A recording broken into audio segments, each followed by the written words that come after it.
Hello, everyone. Thanks for coming. I guess I'll get started. This worked out to about 400 note cards of just individuals when I started going through this story. So I hope it's not too complex. I hope we keep it understandable. I will jump around a little bit because different parts of this come together. Just think of it like a David Lynch movie or something. So hello, everyone. I'm Dr. Stephen J. Allen. I am the Vice President and Chief Investigative Officer at the Capitol Research Center in Washington, D.C. Welcome to our presentation. First, if you missed last year's talk on how Trump won and Hillary lost, it's available on our website and on YouTube. So I would encourage you to go to that because that covers most of the political stuff that was outwardly political stuff that was happening in the election. I live and work in Washington, D.C., about a mile north of the White House. It's an interesting neighborhood, very symbolic of the city of Washington. This is my office. That's the view from my office window. That's Hillary's church, by the way. Would have been the official presidential church. That's also where I vote. Robots roam the neighborhood. This is real. Robots roam the neighborhood. And on the street outside my apartment, you might see a vulture eating a rat. So as I say, it's very symbolic of Washington, D.C. Yeah. So, every story begins sooner than you think it does. The investigation of the Hillary Clinton email scandal and the Trump-Russia scandal were essentially one investigation. So the story actually starts with Hillary. Keep in mind the theme of documents being altered or disappearing or sometimes appearing. It's October 1978. And we have, it's 3 weeks before the governor's election in Arkansas. Bill Clinton is about to be elected governor. He's not going to lose. The Republicans had only won the governorship in Arkansas 4 years out of the previous 104 years. And one of the perks of being the first couple of Arkansas is that people want to give you money. Among those people was the biggest polluter in the state, Tyson Foods, heavily involved in politics at all levels, everything from truck weight limits to agricultural board appointments and pollution. So, in order to help out the first couple, Tyson set up a fake commodities account through which it laundered payoffs to Hillary, about $100,000 in the money of the time, which would be about $400,000 today. It was set up as a commodities account. The idea was that she invested in commodities and made this as a profit. Now, the chance of her actually doing that honestly, if you look at all the figures, was less than. It was about 100,000 times less than winning the Powerball jackpot. And I have all the records. If you want to read up, I wrote a piece called The Clinton Method that goes 17,000 words deep into explaining how this happened, how they pulled this off. But one of the key elements, again, was altering documents. How did they get away with this at the commodities firm? They used fake time and date stamps. Two brokers in Arkansas testified under oath that they locked the doors and then started restamping all the documents with different times and dates, and they actually had to turn the clocks back in order to do that. Same thing in the Whitewater scandal, in which 15 people, including Bill Clinton's successor governor, were convicted of a total of 40 crimes. In that case, all the Clintons' records on Whitewater were subpoenaed, but the records vanished. 2 years later, under mysterious circumstances, Hillary's law firm billing records related to Whitewater materialized in the White House residence. Again, documents go poof or they suddenly appear. In Filegate in 1996, hundreds of raw FBI files on Republicans, employees of the Reagan and Bush 41 administrations, somehow ended up at the White House. The person who took the fall was a guy named Craig Livingstone, who was the personnel security chief, but nobody really ever came up with an explanation of what these files were doing there. President Clinton, Bill Clinton, said it appears to have been a completely honest bureaucratic snafu. Things just happen. Even after the Clintons left the White House, documents kept disappearing. Take the case of Sandy Berger, Bill Clinton's national security advisor. In 2004, Berger was about to testify before the 9/11 Commission, so he goes to the National Archives, stuffs documents in his socks and his pants, and then after he exits the building, he hides them under a construction trailer from which he later retrieves them. This earned him the nickname Sandy Burglar, which you may hear him referred to by that name sometimes. Along the way, the Clintons gathered operatives like Terry McAuliffe, who was recently the governor of Virginia. Back then, he was the finance chair of the Democratic National Committee, and He's so close to the Clintons these days that, like during the 2016 election, on election night, he was reportedly on the phone with Bill about every 10 minutes. Hillary in 2016 and Terry McAuliffe, when he ran for governor, had the same campaign manager. They are as close as people can be in politics. And in the 1990s, he was in charge of fundraising for the Clintons, and that was when, you may recall, you had the China Plan, as it was called, where China was funneling money through Buddhist nuns and monks, through gardeners, and various other people who were making maximum contributions to the Democratic campaign or to the Clinton campaign. And they were, later there were literally, I think it was 94 people who either fled the country or took the fifth. In this case, it was considered one of the great fundraising scandals and foreign meddling scandals in American history. Now, when he ran for governor of Virginia, McAuliffe got a $120,000 donation from a member of the Communist Chinese legislature. He continues to have connections with the Communist Chinese. His partner in this is a guy named Anthony Rodham, who is, of course, Hillary's brother. And Anthony Rodham, they set up a company that was supposed to produce green vehicles, but in fact it became a way of selling what's EB-5 visas, which are visas that are set up for private companies to get to people who are large or are bringing money into the United States. It basically turned into a visa selling operation. I should mention that Anthony Rodham was also partners in the hazelnut business with a guy named Aslan Abashidze. Aslan Abashidze was the head of the former Soviet government of Georgia. And he eventually fled the country after he allegedly murdered his assistant and took $57 million. Anthony Rodham is so close to Abashidze that Anthony Rodham is actually the godfather of Abashidze's grandson. So this is sort of the way things work in Clinton world, and Abashidze ended up in Moscow. He was given asylum there by Vladimir Putin. So back to McAuliffe. In 2015, McAuliffe funneled almost $700,000 to the state Senate campaign of a woman named Dr. Jill McCabe. Now, she's the wife of Andrew McCabe, who would be later deputy director of the FBI.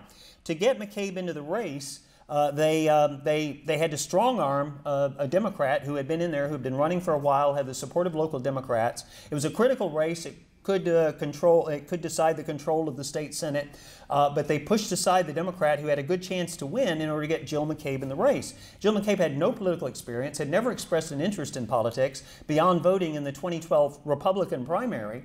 And when they asked her how she ended up running for the state Senate, she said, well, I think it was that I gave an interview to a TV reporter about Medicaid expansion, and they liked what I said in the interview. So suddenly she has the lieutenant governor of Virginia calling her up, setting up a meeting with the governor, Terry McAuliffe, and the next thing you know, she is in the state Senate race. And as I said, McAuliffe, campaign funds either through his PAC or through Democratic Party funds that he controlled, totaled $700,000 in that race. Now, the explanation was made by those who do the fact-checking and shoot down conspiracy theorists that, well, there's no way that Andrew McCabe, that could be a connection between him being deputy director of the FBI and this money going to his wife's state Senate race and being connected to Terry McAuliffe, because after all, no one knew back then that he would be deputy director of the FBI, which was the story that went around until I found a 2014 article in the Washington Post in which it said that McCabe was the person, a rising star in the FBI, who many bureau officials think will be the next deputy director. So the Washington Post said it was a lie to say that people knew he was going to be the deputy director, but that you could source that to the Washington Post if you wanted to prove that idea. So basically, Terry McAuliffe knew what he was getting. He knew he was getting someone who would soon be the number 3 man at the FBI and then the number 2 man by the time of the 2016 election, when, as it turns out, we would be investigating anything related to Hillary Clinton. Now let's switch over to the Clinton Foundation. Created in 2001, the foundation's activities were inseparable from Hillary's work as Secretary of State beginning in 2009. In fact, the Associated Press looked at the 2 years for which records were available and found that of non-government people with whom Secretary Clinton met or had private phone calls, 55% were Clinton Foundation donors. There was an easy way to get in touch with the Secretary of State. Give money to the Clinton Foundation. The median donation was almost $100,000, and the average donation $1.8 million of those who got to meet or got to speak with Secretary Clinton or meet with Secretary Clinton during that period. And that doesn't count 16 governments that gave at least $170 million. Plus, there are 1,100 foreign donations that have yet to be disclosed. Now, meanwhile, Bill and Hillary, when she wasn't in office, went after big paychecks for speaking. Bill got $500,000 for a 90-minute speech sponsored by Renaissance Capital, which pushed something called the Uranium One deal. Now, officers of the KGB or the FSB, its successor at Renaissance Capital, included the executive director, the deputy general director, the former vice president, and the fellow who was head of security until he was indicted in the U.S. last year. So basically, it's fair to say it's a KGB front, and they paid Bill $500,000. Now, again, they were promoting Uranium One. What was Uranium One? Uranium One was a deal involving Bill Clinton, his friend Frank Justra, a Canadian businessman, and the dictator of uranium-rich Kazakhstan, a guy named Nazarbayev, who tortures opponents and promotes human trafficking. Justra, who wasn't in the uranium business or anything, he gets the deal from the Kazakhs. His company then merges with a Canadian company called Uranium One, and the foundation gets $145 million in contributions from beneficiaries of the deal that had been brokered by Bill Clinton.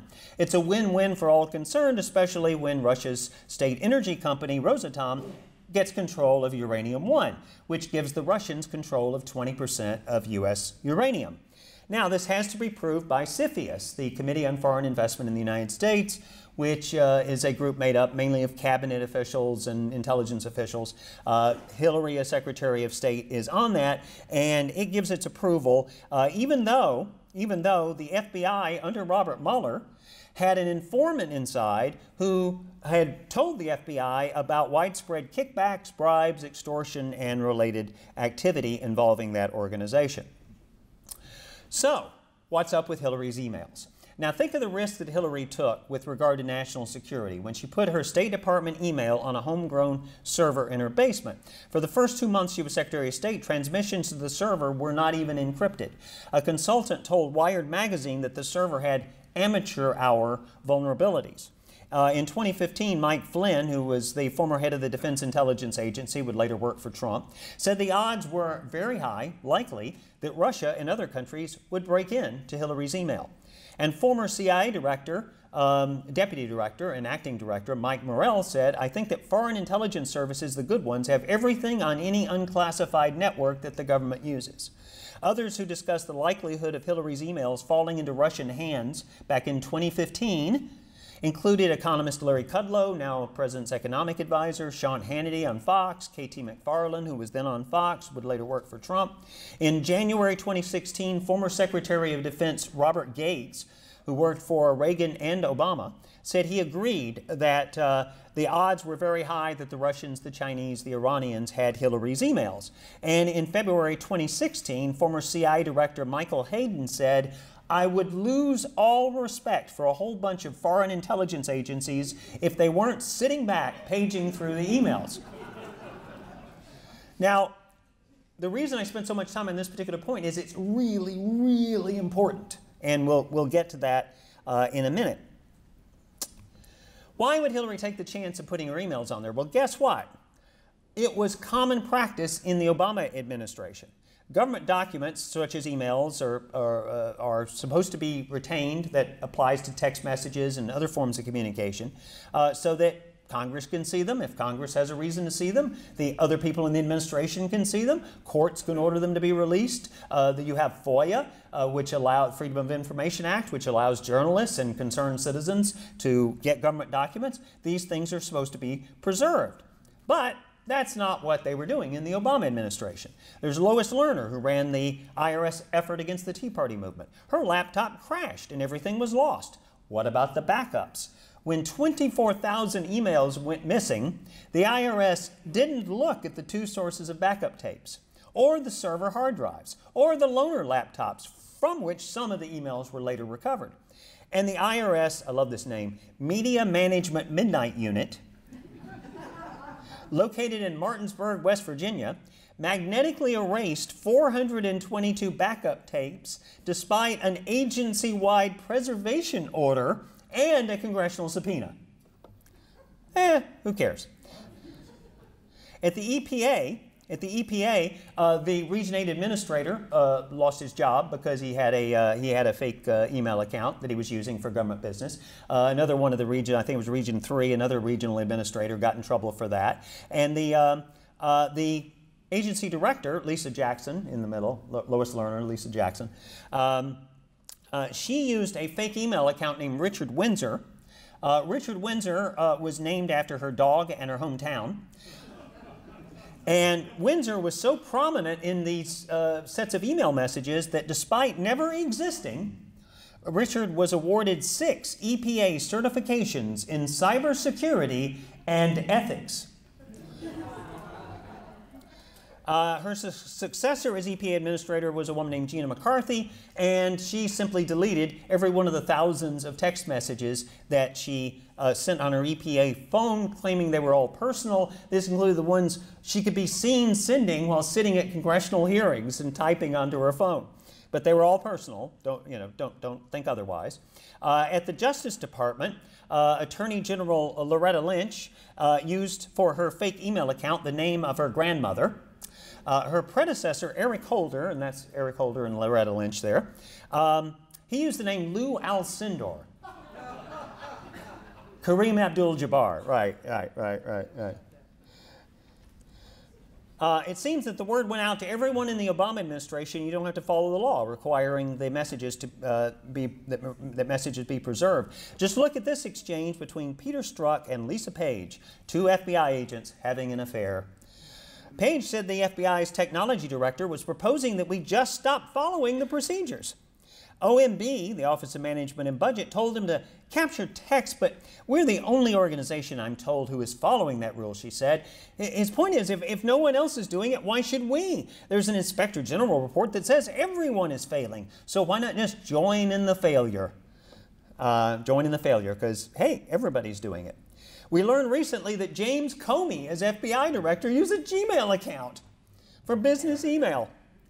Kind of completing the circle, right? And of course, Hillary, understandably, her response was to tweet, "But my emails." So Hillary stole roughly 66,000 government documents, destroyed roughly half of them, and confessed to the acts involved. I think people are a little confused because it's email. Just imagine it's filing cabinets, that she pulls up a truck with filing cabinets and loads out 66,000 documents. And then when she's caught with these documents, she just destroys half of them and gives the other half back and says the ones that she destroyed were all about planning her daughter's wedding and yoga lessons and things like that, because that's what she claimed about the email. So think of it as I say, it's not the email scandal any more than it would be the filing cabinet scandal. It's the theft of the messages that's important. So now let's talk finally about Russia. With the election of Barack Obama, we were finally done fighting with Russia. Peace was at hand. In fact, the Clinton-Obama foreign policy, for the most part, was very pro-Russian. Most pro-Russian maybe since our alliance with Stalin. Who can forget Hillary Clinton as Secretary of State presenting a reset button to her Russian counterpart? It actually said overcharged, but it had been mistranslated. That's why he's laughing. And then, of course, Obama's comments to Dmitry Medvedev, which we'll get back to in a few minutes, or the fact that commentators on MSNBC would make fun of any Republican who accidentally referred to the Russians as the Soviets, because obviously they were still stuck in the Cold War. And Barack Obama, during the debate with Mitt Romney, he said that after Romney called Russia the greatest geopolitical threat, Obama said, "You said Russia is the greatest geopolitical threat, and the 1980s are now calling to ask for their foreign policy back." Yet on Syria, Georgia, Crimea, missile defense, fracking, and Skolkovo, the Russians' Silicon Valley, for which Hillary Clinton helped round up support in our Silicon Valley, those were all pro-Russia policies of the Obama administration. Regarding the Russian version of Silicon Valley, she said, we have 40,000 Russians living in Silicon Valley in California. We would be thrilled if 40,000 Russians were working in whatever the Russian equivalent of Silicon Valley is, providing global economic competition, taking the internet and technology to the next level. A 2012 U.S. Army report called Skolkovo arguably an overt alternative to clandestine industrial espionage. In other words, why steal it when they'll give it to you? 17 of the 28 key partners in the project paid Bill Clinton to speak or gave money to the Clinton Foundation. Now, when Donald Trump got into the race in 2015, he expressed skepticism about many of the policies that have been pursued by both Democrats and Republicans in recent years. He was a critic of what he saw as unnecessary wars and counterproductive foreign interventions such as Iraq. He said that NATO, which was created to fight the Cold War, had outlived its usefulness, its original purpose at least, and needed to find a new direction. He said he was tired of member countries not paying their dues. In fact, only 5 of the 28 members were paying their dues, which the dues are you have to pay 2% of your GDP for national defense. And only 5 were meeting that obligation. And he was basically saying, why are we picking up the slack? There's an expression that the reason the Germans have decent health care, supposedly, is that we pay for it because we pick up the tab for their defense. With regard to Russia, Trump said that a Trump administration would get along. That was the term he used, would get along with Russia. He praised Putin for being a better leader of his country than Barack Obama was of his. But if you go back and look, it's pretty clear. It's his way of insulting Obama. He's not really praising Putin. He's saying that, well, you know, Putin's better for his country than Obama is for his. He's a better leader. He's insulting Obama. Meanwhile, Putin praised Trump. Putin praised Trump. Not really. What happened was Putin called Trump a successful businessman, which he is, and he said that he was brilliant. But that was not what the word that he used. That was mistranslated. The word was colorful, as in colorful celebrity. So once he called Trump colorful and it was mistranslated as brilliant, everybody thought that that was true. So Trump and Clinton and intelligence agency people all went around talking about how Putin must love Trump because he called him brilliant when in fact he had called him colorful, which I think people would admit he is. So, and now we're doing things like we're killing dozens, perhaps hundreds of Russian mercenaries in Syria. We've armed Ukraine. Mattis is Secretary of Defense, and various other people who have a long record of opposing Russia are in national security positions. It's kind of hard to believe that at that point people were thinking that that Trump was this total tool of the Russians, but maybe it's understandable. But that was what happened. And so people in the intelligence community, the FBI, as well as the political establishment, were completely panicking. And that led to the ideology that underlay the Dirty Dossier. Because think about it, if you're would Trump really say those things if he were a Russian spy? I mean, as I talk about, did Julius and Ethel Rosenberg write an op-ed to the New York Times saying, wouldn't it be great if the Russians got our atomic secrets? That's generally not how spies operate. They don't announce what they're planning on doing to the whole world or at a press conference. So anyway, so that takes us up to July 10th, 2015, 19 months before the election. The FBI opens an investigation into Hillary's emails. August 2015, there's a joint agreement between the Clinton campaign and the Democratic National Committee that gives the Clinton campaign effective control of the DNC, including veto power over hiring. Basically, the fix is in for 2016. Around October of 2015, Fusion GPS enters the picture, which I'll tell you what that is in a moment. What happened was the Washington Free Beacon, it's a website primarily funded by a Republican donor named Paul Singer, who's a Marco Rubio supporter, was at this point, and it's edited by Matthew Continetti, who's the son-in-law of Bill Kristol. Now, you may know Bill Kristol as one of the harshest critics of Trump within the Republican Party. And so Free Beacon hires Fusion GPS to conduct opposition research on the Republicans, particularly on Donald Trump. Now, that funding continues until Trump becomes the Republican nominee on May the 3rd of 2016. After the funds dry up from the Republican sources, then it's taken over by the Democrats. Specifically, funding of Fusion GPS is taken over by Perkins Coie, the Democrats' main law firm. It's one of the most well-connected firms in the country. Their clients have included Microsoft, Google, Amazon, Starbucks. Bob Bauer, who headed its political practice, was the White House counsel for Obama. His wife was Anita Dunn. You may remember the communications director who said her favorite philosophers, her favorite political philosophers were Mother Teresa and Chairman Mao. So those are colorful figures. Bauer was followed in his position as the head of the political practice at Perkins Coie by a guy named Mark Elias. Now, the law firm made two notable hires in 2016. One was CrowdStrike, the computer security firm that claimed to have proven the Russians were behind the Democratic National Committee hack. I should note that CrowdStrike was funded with a reported $100 million from Google, which was overseen by Obama advisor Eric Schmidt at the time. So they were originally funded by the hardcore Democrats, and then the Democrats hired them to do the research. The other hire was Fusion GPS. Interestingly, there was later a congressional hearing at which John Podesta, Hillary's campaign chairman, was asked if he knew who paid Fusion GPS, and he said he didn't know. Sitting next to him and legally remaining silent was his lawyer, Mark Elias, who had hired them. That's the two of them there at a press conference afterwards. So he's sitting there, keeping silent, as was his right, when his client is saying, I have no idea what happened, and he knows the story himself personally. Fusion GPS is an infamous opposition research firm. They were started by Glenn Simpson, who used to work for the Wall Street Journal.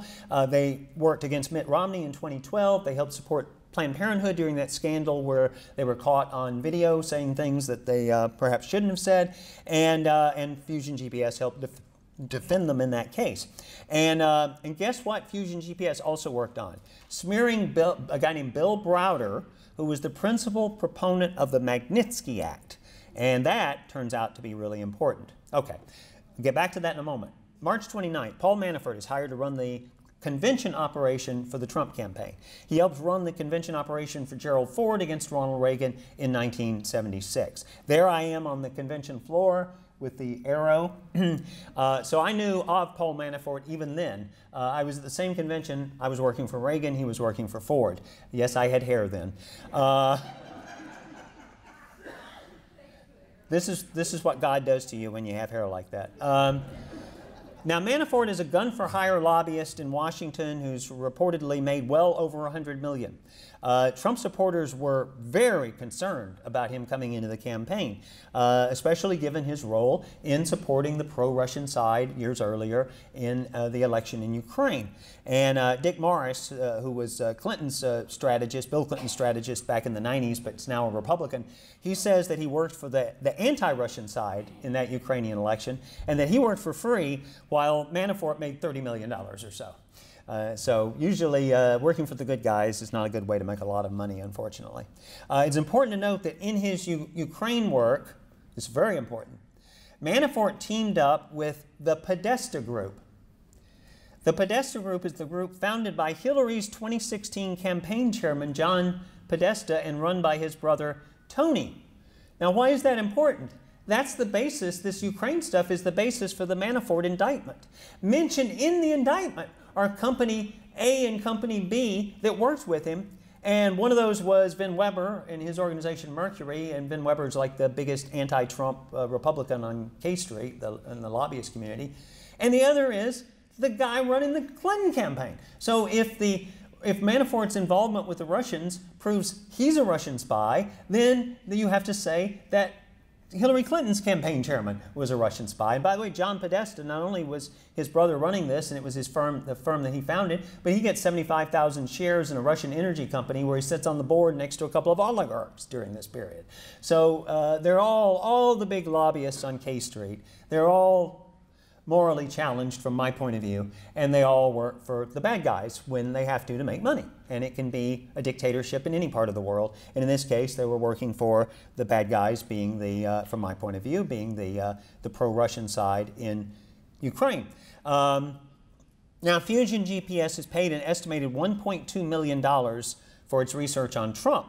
It engages Orbis Business Intelligence of London, which is run by a former British spy named Christopher Steele, who's a founding director. He claims to have extensive contacts in Moscow, although he was actually expelled 20 years earlier. So that raises some questions about how fresh his contacts are. He's paid $168,000 between May and October. April 19th, Mary Jacoby, the wife of the Fusion GPS co-founder Glenn Simpson, visits the White House. We don't know why. May-June, changes James Comey's May draft language. Remember in that statement exonerating Hillary? It's changed from grossly negligent, which would be a legal trigger for criminal prosecution, to extremely careless, which isn't, even though it means literally the same thing. So it's very cleverly worded to get Hillary off the hook for what she did. Also in May, former longtime Trump advisor, Roger Stone, been with him for many years. He spoke at last year's AG, if you were here, Roger Stone did, was visited by a man named Henry Greenberg, who offered dirt on Hillary Clinton for $2 million. Now, Greenberg, it turns out, was a 17-year FBI informant who was only in the country, he's Russian, only in the country because the FBI got him into the country on a special visa as a public benefit. So it's very strange that a guy who's an FBI informant is going to Roger Stone and wanting $2 million for dirt from Hillary Clinton, and he happens to be a Russian named Henry Greenberg. That's his alias anyway. And this, of course, is part of the background for the idea that a lot of this stuff was a setup. And in fact, the whole thing pretty much was a setup. And certainly if Stone is telling the truth, that would be really the only explanation. So let's introduce George Papadopoulos. So that's Stone and Greenberg at the top, George Papadopoulos down here. There he is at the big meeting of Trump advisors. The deal was that the Washington Post and all the media were attacking Trump because he didn't have any foreign policy advisors that had a lot of credentials. Well, if you worked in Washington, even if you were inclined to be for, first of all, the establishment people weren't inclined to be for Trump. Most of them were never Trumpers. But if they were inclined to be for Trump, they knew that if they put their name on the list of Trump advisors, they'd probably never work in Washington again, certainly after he lost. So it was a hard time that the Trump people were having, getting people to be their foreign policy advisors. So they put together a group, and a couple of them were well-credentialed people, but then one of them was George Papadopoulos, who wormed his way in by lying on his resume. He did have some expertise with regard to Turkey and Cyprus and Israel's natural gas holdings, but basically was not particularly an expert on anything beyond that. But on his resume, he actually bragged that he had been a delegate to the Model UN. Now, that's the thing that like Lisa Simpson puts on her resume, right? And nothing wrong, I'm not criticizing the Model UN, but it's something you do in high school, right? So he brags about that. And then it turns out that's not even true. So he's and by the way, he's exposed. I love how now they pump him up as, oh, he was a major advisor to Trump. In April of 2016, he was exposed by the Washington Post as a nobody.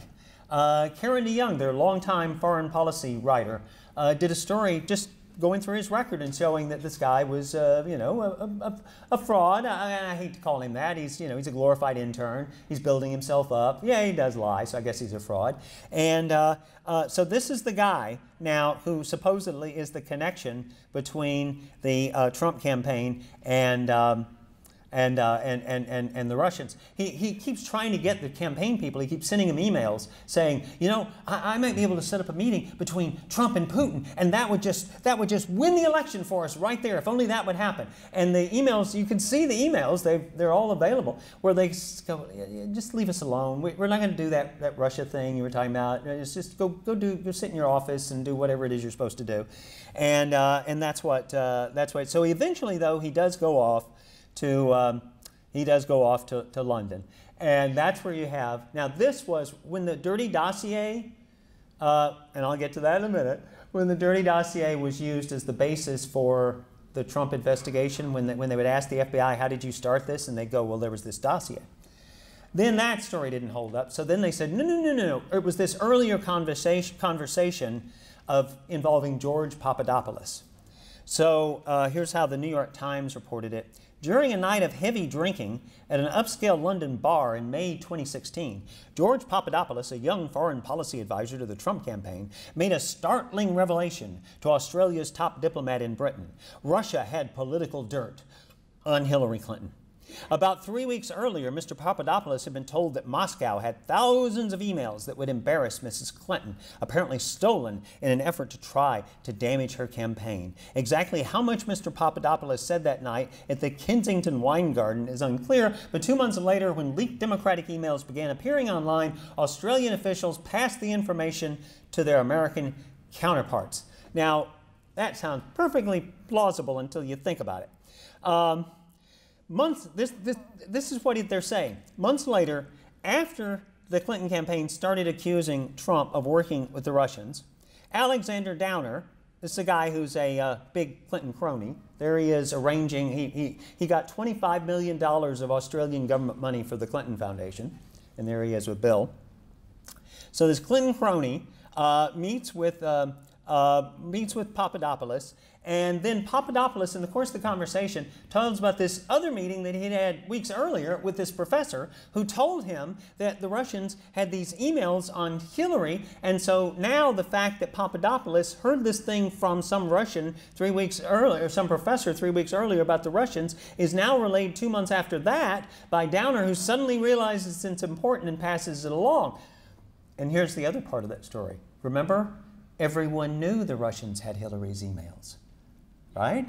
So they're saying, ooh, it's so suspicious. How could Papadopoulos have possibly known, except that he was this high-level Trump campaign advisor, and he knew that the Russians had Hillary's emails. But you remember? All the people, all the national security people who had said months earlier that all those emails were probably in the hands of the Russians. It's just amazing, folks. Every part of this, when you actually touch it, it's so delicate, it like falls apart. All this, this massive conspiracy.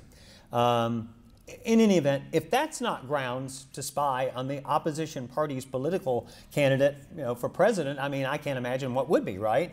This Papadopoulos story. Whoa, man, we gotta hurry up and spy on them.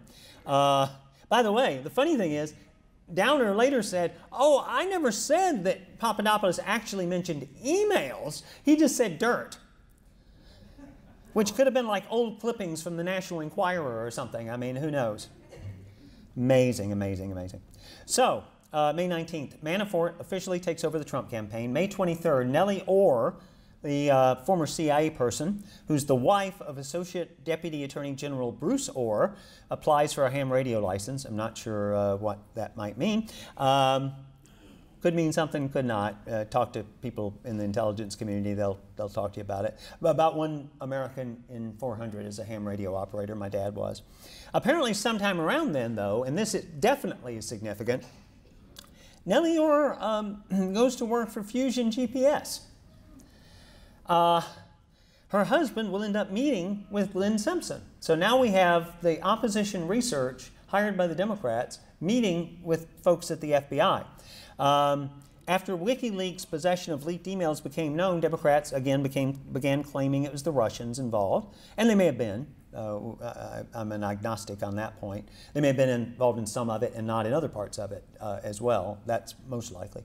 But that day, the day all this happens, Strzok and Paige, the two lovers, text each other about how Trump winning the nomination increases the pressure to finish the Clinton probe. Now think about that for a minute.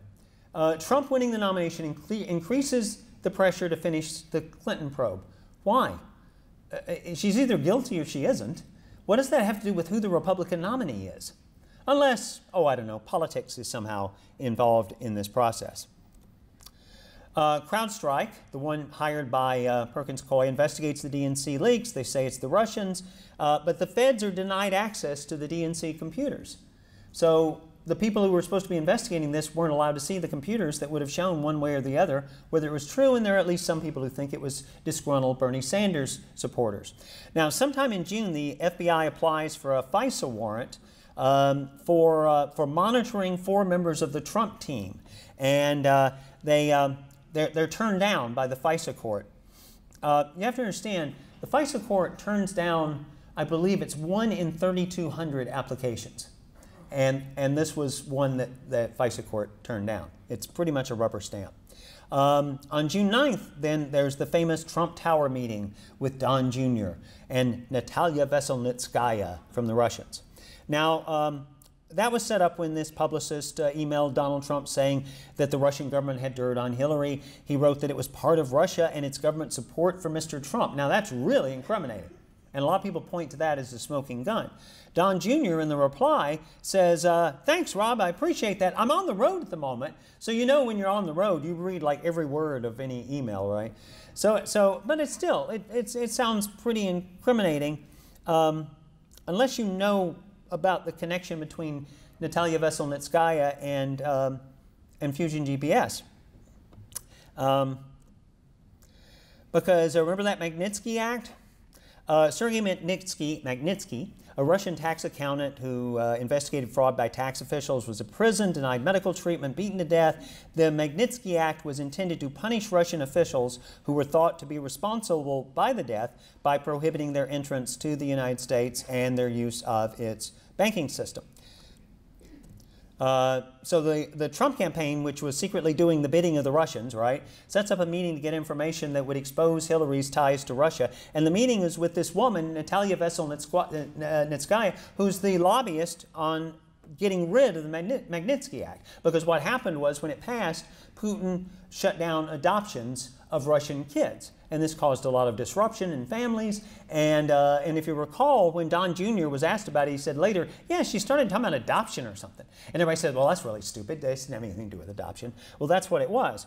Now, Fox News reported that at the time of the Don Jr. meeting, records show that Fusion GPS was paid by a law firm for work on behalf of a Kremlin-linked oligarch while paying former British spy Christopher Steele to dig up dirt on Trump. But hours before the Trump Tower meeting, Fusion co-founder and ex-Wall Street Journal reporter Glenn Simpson was with Veselnitskaya at a Manhattan federal courtroom.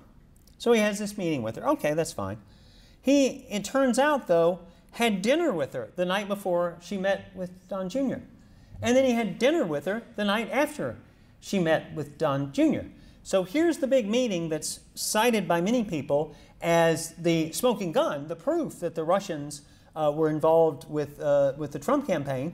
And the woman who's at the center of it is working with the people who are trying to nail Trump for being in line with the Russians. So again, think back to that Greenberg situation. It sounds like, think back to the Papadopolis situation. It sounds like another case of either a direct setup or somebody reading something in later on that wasn't there at the beginning. I calculate the chance of Veselnitskaya meeting with Glenn Simpson and it not being part of a setup at like 1 in 100 million. I mean, what is the chance of that? It's almost impossible. So just at this moment, Steele is putting together his first report after being hired by Fusion. And of course, that's when we get to the details of the Dirty Dossier. So we first time hear this story that Donald Trump checks into the Ritz-Carlton in Moscow, and then he finds out that the Obamas had stayed in that room. So he brings in 2 prostitutes who then use the bathroom on the bed because he so hates the Obamas, that's his way of expressing it, and he gets off on this. And then it turns out the Russians had bugged the room, and they tape him. And they're able to get this tape, and now they use it to blackmail him and get him to be pro-Russia in everything. Wow. Profiles of Trump prior to the 2016 campaign always refer to him as a germaphobe. This is a guy who doesn't drink. This is a guy who owns hotels around the world and knows, my father had 1 hotel, and he knew that, wow, you could really get all kinds of blackmail information on people just by owning a hotel. And this is the one in Moscow. And somehow Trump does this thing with the prostitutes and is stunned, sorry about that, is stunned to find out, who would have thought anybody would call me here, is stunned to find out that actually, I need it for the timer, is stunned to find out that the Russians have this blackmail information on him. Obviously, it's ridiculous. There was other stuff, by the way, in there as well. Carter Paige, who was, again, one of the people they grabbed in to be, quote, foreign policy advisor to Trump, never actually met with Trump, never communicated with Trump, like an email or anything. Carter Paige was supposedly this expert. Thank you. Carter Paige was this expert who was bribed by the Russians to get rid of sanctions, right? So they offered him a bribe that was equal to $1 billion. $1 billion to the guy who had never actually met Donald Trump. And he was going to convince Donald Trump to get rid of the sanctions. Again, the stories they just don't make any sense. Okay, so June 26th, Bill Clinton has a 30-minute meeting with Attorney General Loretta Lynch at Phoenix's Sky Harbor International Airport. They talk about their grandchildren. Seriously. June 30th, the FBI circulates an internal draft of what would become the Hillary exoneration, and it says she used her private system, quote, from the territory of sophisticated adversaries, suggesting that hostile countries might have had access, including to her communications with President Obama. That part is taken out of that report. Isn't it amazing? That part is taken out of the report. July 2nd, the FBI, including Strzok, interviews Hillary. No video is made. No audio recording is made. There is no transcript. She gets what's called HQ treatment. Two potential subjects of the investigation, Cheryl Mills and Heather Samuelson, are allowed to attend as Clinton's lawyers. Hillary fails to remember a lot of things. According to FBI notes, she was asked about the letter C in parentheses that occurred throughout these documents that ended up in her emails.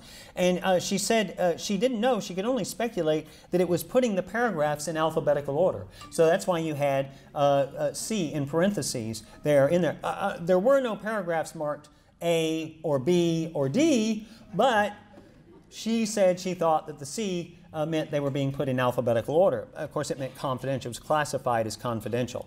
Later, her people would blame a loss of memory regarding these things on the head trauma. Remember, she, at one point earlier on, had collapsed early in the campaign process, had fallen down. She had a concussion. She had a blood clot on the brain. And they said that this, but also remember that the intelligence community later said that the Russians were the ones who were spreading rumors that Hillary had health problems, and that was proof that it was the Russians behind the things that happened in the campaign, because of all those people who were repeating those Russian crazy stories about Hillary having health problems, when in fact this was something that actually happened. Bill at one point blurted out that it had taken her 6 months to recover from this injury.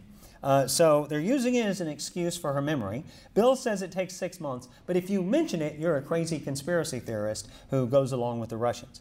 So now we're up to July 5th. Steele meets with an FBI agent in London. Peter Strzok signs the document opening the FBI probe. Steele provides his research to David Korn of The Nation magazine. David Korn recently called me a useful idiot. I just mentioned that out of pride. Korn would write the first story on the dossier that appeared, and appeared before the election. It was in Mother Jones. July 5th, James Comey says there will be no charges against Hillary. He later says that he was told by Loretta Lynch to refer to the investigation as a matter, not an investigation, because matter was the term used by the Clinton campaign. And that's what they wanted to make sure the FBI was going along with what the Clinton campaign said. So Carter Paige goes off to Russia. Again, this guy, former VP of the Moscow office at Merrill Lynch, was listed as a foreign policy advisor. And he gives a speech at this educational institution, which is supposedly very suspicious, unless you go back and find that when Barack Obama visited Moscow, he spoke at exactly the same place to the students there. He talks about, he does give a speech that's a little bit more pro-Russia than the Trump campaign wants to be, so they basically tell him, you're not on our team anymore. And later they have to send him some messages saying, stop saying you're involved with us. And yet Carter Paige, the fact that Carter Paige was there is used in one version of the FBI story as the reason for spying on the Trump campaign, for getting the Fisa warrant. Now Carter Paige had actually collaborated with the FBI. when some Russian tried to recruit him, as they do pretty much any American who ends up in Moscow. They had tried to recruit him earlier, and he had told on the guy and got the guy convicted working with our authorities. And yet somehow he was this suspicious character who the Russians were going to target and recruit as a spy, and that was a justification for an investigation of the Trump campaign. Around this time, Obama National Security Advisor Susan Rice begins to show interest in unmasking people. She starts doing that in mass numbers. Unmasking is when the new system of spying on people is the NSA picks up everything. And then later on, if they want something, they can go back and get it. That's why I say you can spy on people retroactively, because you can go back and things that when they weren't being spied on that they said back then. But American citizens are supposed to be protected under the Constitution, so you have to be unmasked. There's a procedure for revealing your identity, even if you're, say, talking with a foreign national. And suddenly you have people in the Obama administration who have no business unmasking people. They're not intelligence people. They're in foreign policy and so on, and they're getting people unmasked. So Donald Trump, July 27th, holds a press conference. Half-jokingly calls on the Russians to turn over their copies of Hillary's missing emails. And what did we learn, right? Everybody knew the Russians had Hillary's emails. The media then jump on this as evidence that Trump is working with the Russians, because, of course, he's calling on them to hack into Hillary's emails. Now, the only way this would be possible is if they had a time machine. These were the emails that no longer existed. These were the emails that everybody admitted months earlier that the Russians had, but literally hundreds of news organizations put out the word that Donald Trump was calling on the Russians to intervene and meddle in our politics. 4 days later, partly because of this, I believe, the FBI begins its counterintelligence investigation of Donald Trump. And then again, as far as the setups are concerned, this is Stephen Halper. He was he was the son-in-law of Ray Klein, the famous CIA analyst from the 60s. He was the policy director for George Bush the father when he ran for president against Reagan, and then worked in the Reagan campaign after Reagan won the nomination.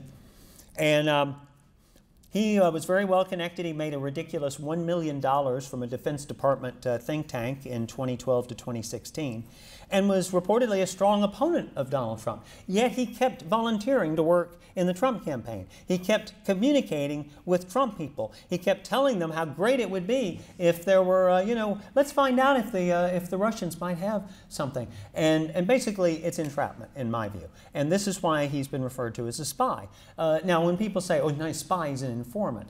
An informant is somebody who's already in the organization. Let's say you're a secretary, you find out the boss is stealing money, and then you tell. That's an informant. If you go into the organization in order to get the information, you're a spy. And so that's what I think is fairly the characterization for Stephen Halper. At this point, the Steele dossier gets to the desk of Peter Strzok. Strzok responds to an article shared by Paige by replying, F Trump. And she says, maybe you were meant to protect the country from that menace. And he says, I can protect our country at many levels. Not sure if that helps. August 8th, FBI attorney Lisa Paige texts her lover, Strzok, Trump is not ever going to become president, right? Right? He replies, no, he won't. We'll stop it. I should note that initially the response, not the question, but the response was redacted when this was released, because the FBI said it would harm national security for us to know what the answer to the question was. And now we know what the answer to the question was. August 15th, Strzok to Paige, I want to believe the path you threw out for consideration in Andy's office, that's Andy McCabe, that there's no way he gets elected, but I'm afraid we can't take that risk. It's like an insurance policy in the unlikely event you die before you're 40. August 26th, Strzok, just went to a Southern Virginia Walmart. I could smell the Trump support. By the way, back when Jill McCabe lost her state Senate race, he sent a message that said that she lost because of all the ignorant hillbillies who live in that district. That district, by the way, is Loudoun County, which is the richest county in America. But if you don't vote for Jill McCabe, you're an ignorant hillbilly. By the way, misspelled hillbillies. So IES, not YS. So August 25th, CIA Director John Brennan briefs Senate Minority Leader Harry Reid about the matter. Harry Reid then starts pressing for public release of the whole thing. Paige writes to Strzok on September 2nd about prepping Comey because, quote, POTUS wants to know everything we're doing. POTUS, of course, is the guy sitting there with Comey, President of the United States. He wants to know everything we're doing. Fusion GPS Steele becomes an FBI source and uses Bruce Orr, remember, who's married to the woman who works for Fusion GPS, as his point of contact. Steele tells Orr that he's desperate that Donald Trump not get elected. Then they brief reporters from the New York Times, Washington Post, etc. On September 23rd, Yahoo News puts out an article about the possibilities of ties between the Russians and Carter Page. And then it refers to the Dirty Dossier. Now, the funny thing about this article is when they do the Fisa application later, the warrant, and they're trying to say that Carter Page might be a Russian spy, so therefore they should get this warrant, they include the Dirty Dossier, and then they include this Yahoo News article, which was based on the Dirty Dossier. As evident, well, the press is saying the same thing as we were saying. That is literally what they did. So it's a fraudulent Fisa warrant, frankly, and somebody should go to jail.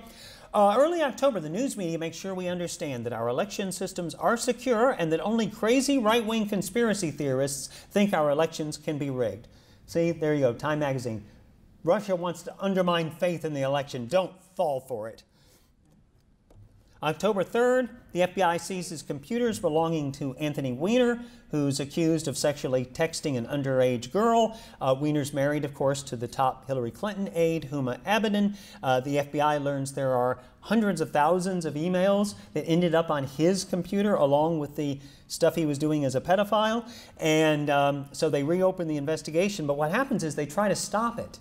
And only FBI agents in the Southern District of New York, they put pressure on them to open it. If you wondered why they waited until so close to the election to look into that, and it was so terrible for the Clinton campaign, the Clinton people always complain about they waited so long, well, the reason they waited was they were trying to cover it up, and then they were forced to release the information. Comey says later he didn't know that Weiner was married to Huma Abedin, even though everybody in America who follows politics knew that. The bottom picture is them in People magazine, for goodness sake.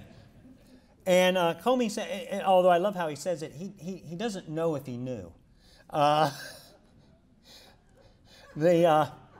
7th, Putin's birthday, also mine, and the National Security, the Director of National Intelligence, rather, James Clapper, tries to put out a statement warning us of Russian meddling in the election. Unfortunately, it's the same day as the Access Hollywood tape, and so nobody pays any attention to it and until later after the election is over. Steele claims that Trump lawyer Michael Cohen helped connect the Trump team and Moscow. He went to Prague, for example, to do this. The only problem is Michael Cohen's never been to Prague. It was a different Michael Cohen. David Korn, on October 31st, writes a Mother Jones article laying out the whole idea of Trump as a Russian spy. November 1st, McCabe recuses himself from the Clinton investigation. A little late. November 3rd, Lisa Paige texts Strzok about her concerns that Clinton might lose. I'm scared for our organization. November 8th, Trump wins. The media are surprised. Really surprised. That was actually released. I had my copy here last year when I talked. I showed my copy of that Hillary cover. Mook and Podesta from the Clinton campaign start assembling the communications team, and they start promoting this idea of the Russian interference. And then there's another FBI employee, Kevin Kleinsmith, who says the crazies finally won. He says Pence is stupid, plus, and this is a quote, plus my goddamn name is all over the legal documents investigating Trump's staff. Yeah, that's what, yeah, and Pence is stupid. And this is the guy who says, oh my gosh, my goddamn name is on all those documents. What am I going to do? November 17th, Mike Rogers, head of the NSA, meets with Trump, tells him that he was bugged. Remember all those news stories about how Trump was crazy for saying that he was bugged by the Obama administration? Well, this is when he finds out. This is when the Trump operation moves to the golf course in Bedminster, New Jersey, because they realize that Trump Tower has been bugged. Rogers, by the way, there's immediately a campaign launched within the intelligence community to get rid of him. How dare he tell Trump? November 18th, a British ambassador to Moscow from 1995 to 2000, Sir Andrew Wood, meets with Senator John McCain and clues him on everything involving the Russian dossier. And an associate of McCain's named David Kramer, who used to work at the State Department, he starts promoting it around Washington, make sure everybody has a copy. Meanwhile, President Obama orders the intelligence community to conduct an investigation into Russia. Suddenly they're interested. Now that the election's over, they're interested in all this stuff. Steele files his final report on December 13th. As the administration ends, Susan Rice and Samantha Power, the UN ambassador, are unmasking people like crazy, although Susan Rice later said all those hundreds of unmaskings in her name were not actually her, so I don't know what that deal is. Then in January 5th, there's a briefing. Top intelligence community people brief the folks at the White House, including the president, the vice president, and various other officials. The whole thing is discussed. At that point, they start taking efforts to make sure that the whole story is out throughout the intelligence community. They actually change the rules to make it easier to disseminate material within the intelligence community, because that increases the chance that all of this will get leaked. And you won't be able to track down who leaked it because too many people knew it. It's what they call a bigot list. It's a list of everybody who knows a particular piece of information, and that's how you find out who leaked it. But if everybody knows it, it's very hard to find out who leaked it. January 10th, the dossier is published by BuzzFeed. The Obama administration finalizes new rules allowing more spread. It's called Executive Order 12333. 15 minutes after Trump becomes president, Susan Rice emails herself regarding that January 5th meeting in the Oval Office. She says that President Obama instructed the group to investigate by the book and asked them to be mindful whether there were certain things that could not be fully shared with the incoming administration. But it's interesting that while Trump's being inaugurated, she sneaks back into the White House and sends this message to herself about how, don't worry, everything at January 5th, that January 5th meeting was on the up and up. There was nothing wrong there, nothing to see there. So these are some of the Trump, the ads the Russians put out. And let's see here. One of them was Stop Trump, Stop Racism. That's right. The most successful ad that the Russians put out in their supposed meddling campaign was this one, which was an anti-Trump rally promoted by CNN.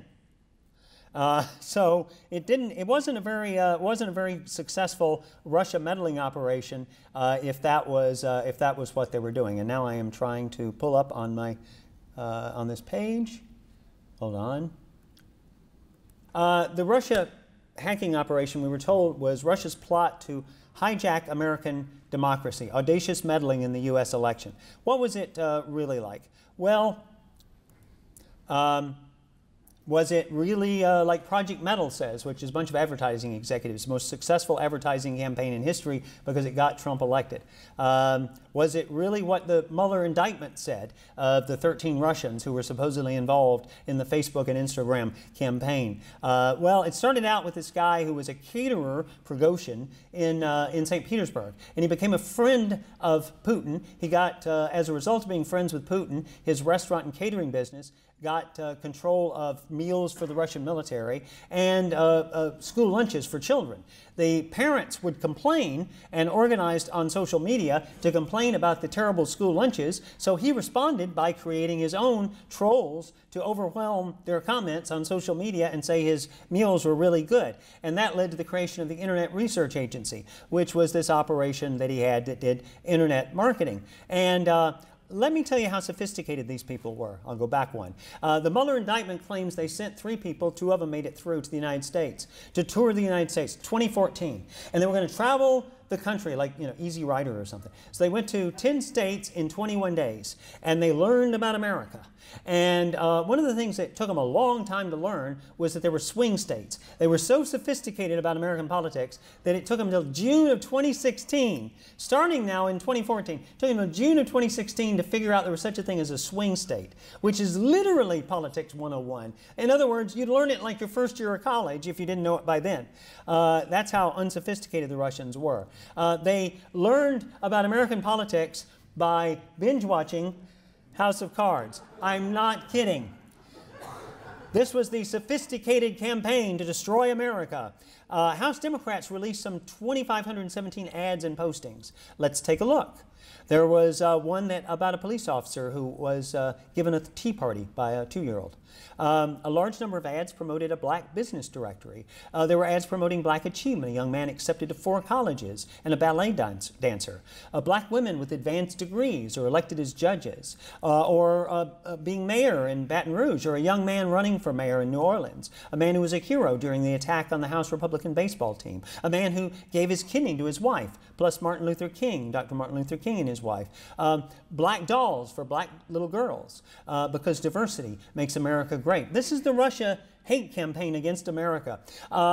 The legal aid for African Americans, they should learn how to get free legal aid. Also free self-defense classes. Also, American Indians should block the Dakota Access Pipeline and oppose oil companies violating burial grounds. And there were ads promoting solar power and wind and attacking oil company profits and telling Christians to turn the other cheek, catch up with Jesus, and vote and pray. Also, Muslims are right about Jesus not really being crucified, and religion is bad and science is good. We should support wounded female veterans, and Mexicans are better at throwing weddings than other people, and also at cooking. Minorities should stand against hate, and there were tributes to Carrie Fisher and Rihanna. Wrinkles and freckles are okay. We should support our flag and also support that guy who warns of speed traps. And we should support rescue dogs. And let's have the death penalty for anyone who kills a canine officer. We should honor our sex workers, and we should stop lithium mining. We should be against anti-gay bigotry. Don't bully your gay child. Support this trans girl and double tap if you like boys kissing boys, or if you're a Confederate, kick a gay person. Support Native American and Mexican nationalism against the European invaders. Mexicans are cool and Redskins fans are racist. Muslims are behind 9/11 and the burqa and Sharia law should be banned. But everyone's equal in Islam, and women who wear the hijab are more desirable. Muslims are the victims of discrimination, even though some of them are police officers, and they revere cats. Love your Muslim neighbors. Support the legalization of marijuana. Oppose war and poverty and corruption. And most despicable of all, the Russians encouraged people to attend the Texas State Fair.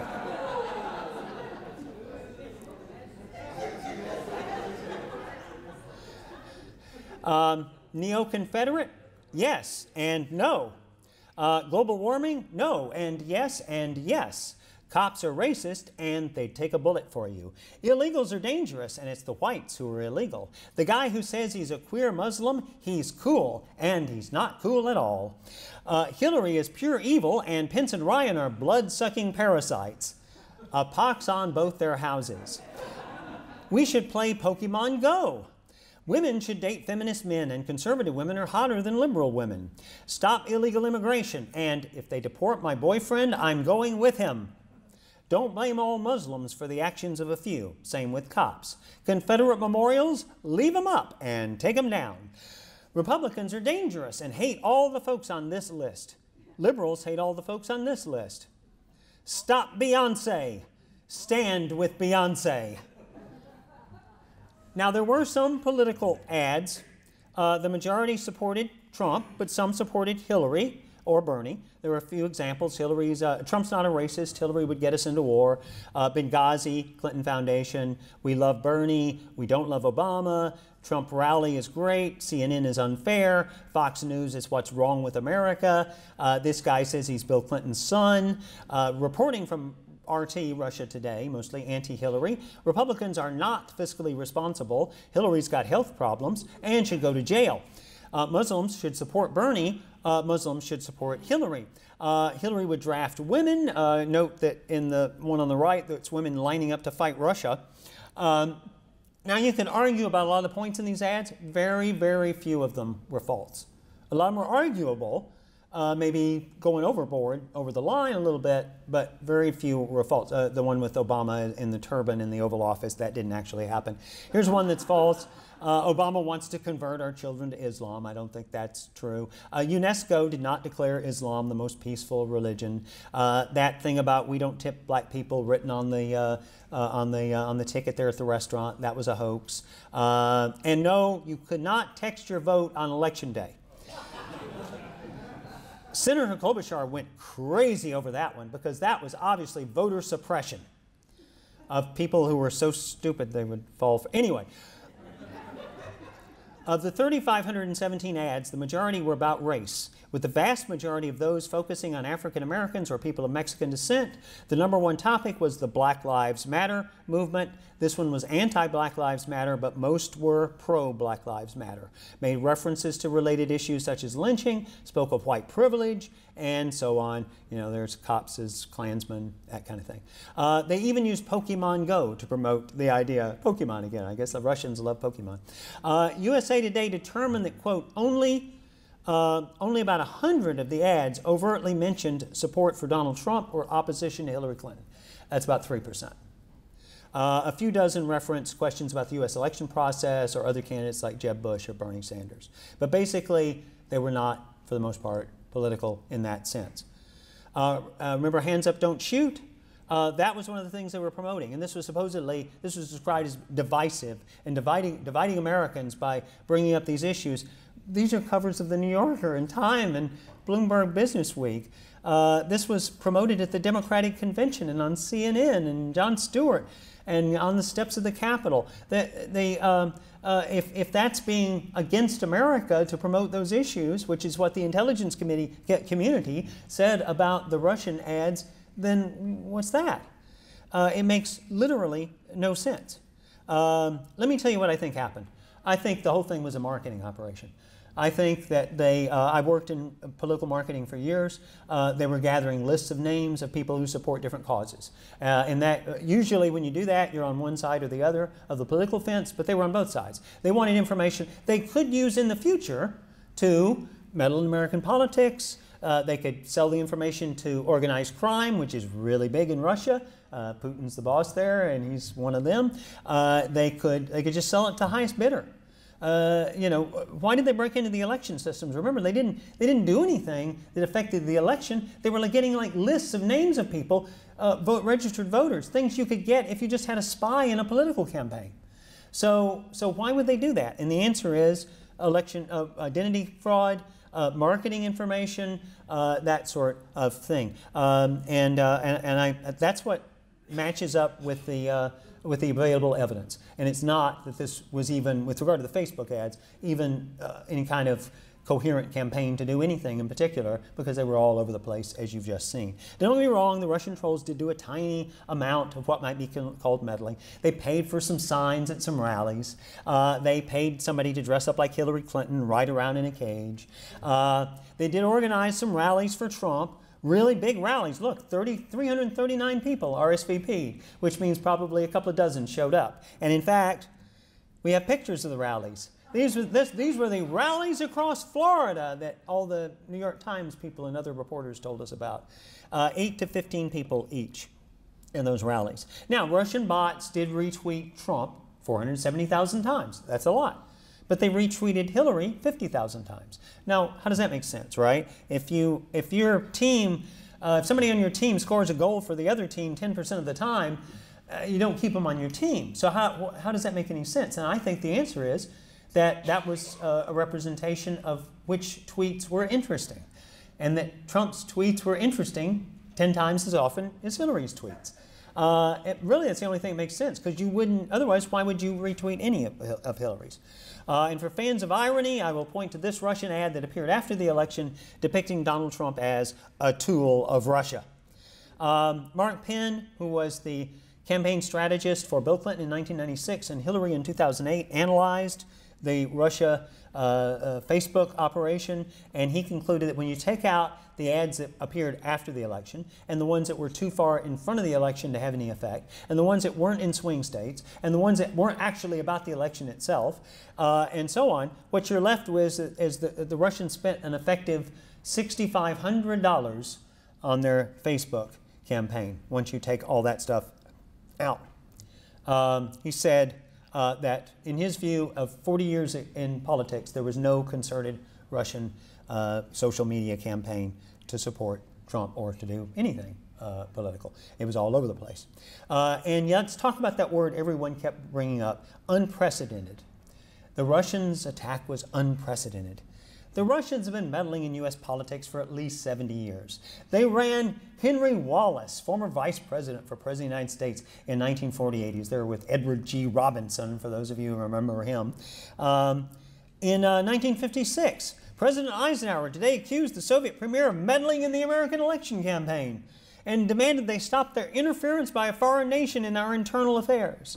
The Russian ambassador in 1960 went to Adlai Stevenson, plied him with drinks, caviar, and fruit, and offered to back him if he would run for president a third time. He said no. Nikita Khrushchev, the Soviet premier, bragged in his memoirs that in 1960 he threw the election to Jack Kennedy by holding on to the U-2 pilot, Francis Gary Powers. In 1968, the Soviet ambassador, Dobrynin, had breakfast with Hubert Humphrey at Humphrey's house, who was the vice president and the Democratic nominee, and offered to pay for his campaign. And Humphrey said, no, it's enough that I have your support. In 1976, Senator Henry Scoop Jackson, a strong anti-communist Democrat, ran for president, and the Russians sent forged FBI letters to journalists claiming that Jackson was a homosexual. Also in 1976, they had a spy in a meeting that was a campaign briefing put on by Jimmy Carter, the Democratic nominee, and by Governor Jerry Brown of California. Whatever happened to him. Anyway, in 1984, the Heritage Foundation issued a report how Moscow meddles in the West's elections.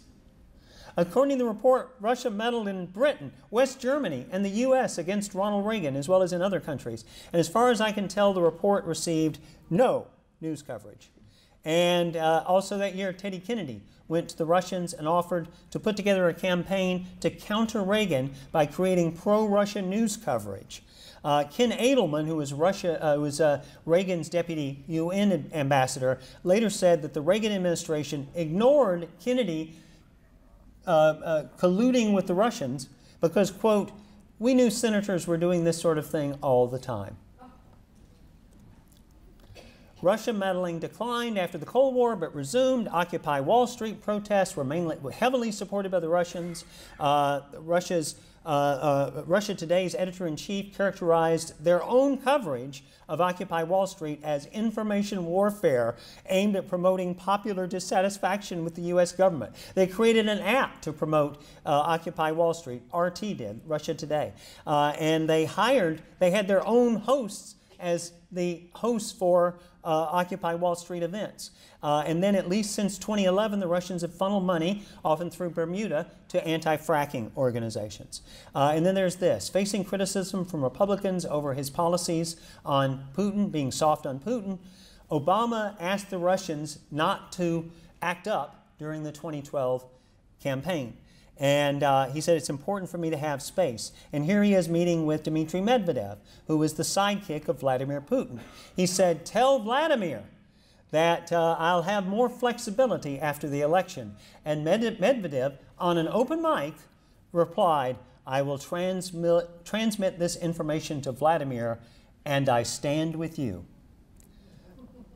I can imagine if that was Trump. Well, anyway.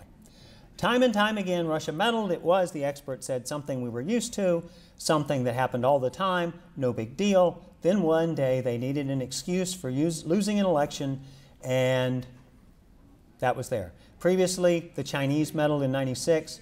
And I know, I'm finishing up. You're 5 minutes over, and there's another session in 10 minutes. Okay, I will finish up right now.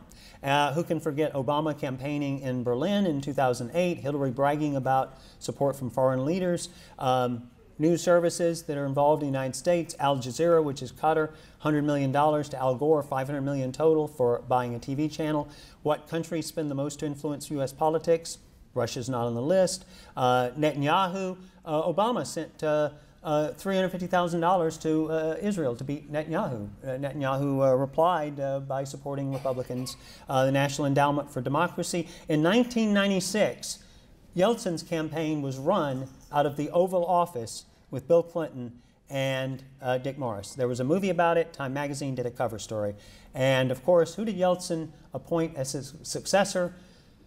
Vladimir Putin. So sometimes meddling doesn't work out the way you want. That's it. Thank you very much. I appreciate it.